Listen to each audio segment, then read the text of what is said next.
Yeah, no, I mean, I just love playing. I understand my role on either team. Up there, I think I got to be more concerned about playing good, solid defense. Obviously here as well, but just up there more so, just taking care of the puck. Taking care of my own end. Bringing a lot of energy to the lineup up in Tampa.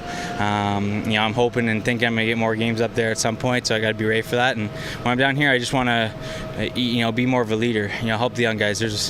As I was saying the other night, this team's going to be very successful because of the young guys on the team. It was that way last year when the guys got some games under their belt. Joseph, Sorelli, Stevens, all the young guys.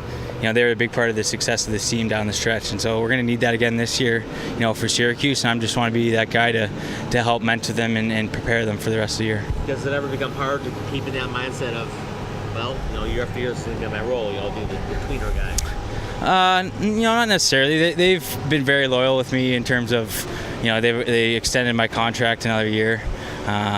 So that shows their loyalty and how much, they like me as a player and as a person off the ice as well. So I just, like I said, I try and bring everything to the table, every game, every practice, and just, do what I can to help the organization win.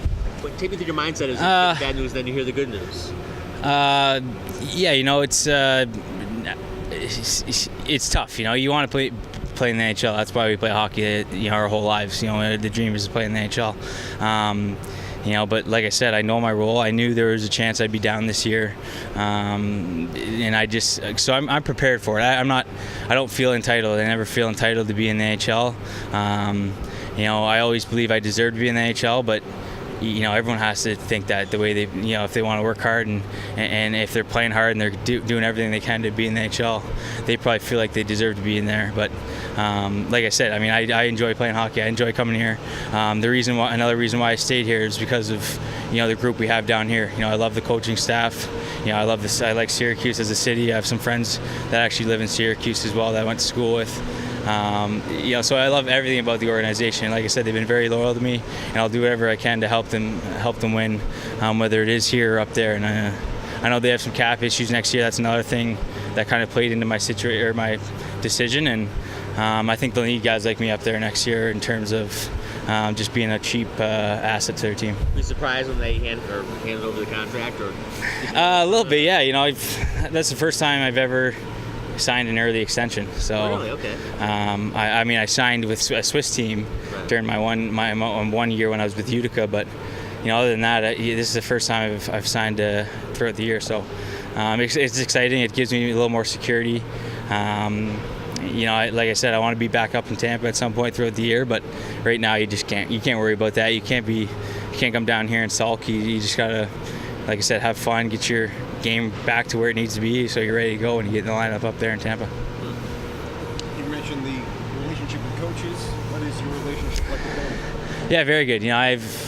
I keep in contact with him for most of the summer as well, just to see how he's doing and how his summer's going. And then even when I'm up in Tampa, just to see how the guys are doing down here, how the team started and stuff like that. So we have a good relationship. We he'll get on me if he's upset with me. He's not afraid to call me out, and that's what I like about him as well. He's not playing favorites with anyone on the team. He's giving you the ice time that you earn and that you deserve. So if you're working hard, he's going to reward you for it, and that's kind of what I like about him. And he's a guy that's away from the rink, he's different when he gets to the rink. He's very serious, and he knows that. But away from the rink, he's a teddy bear.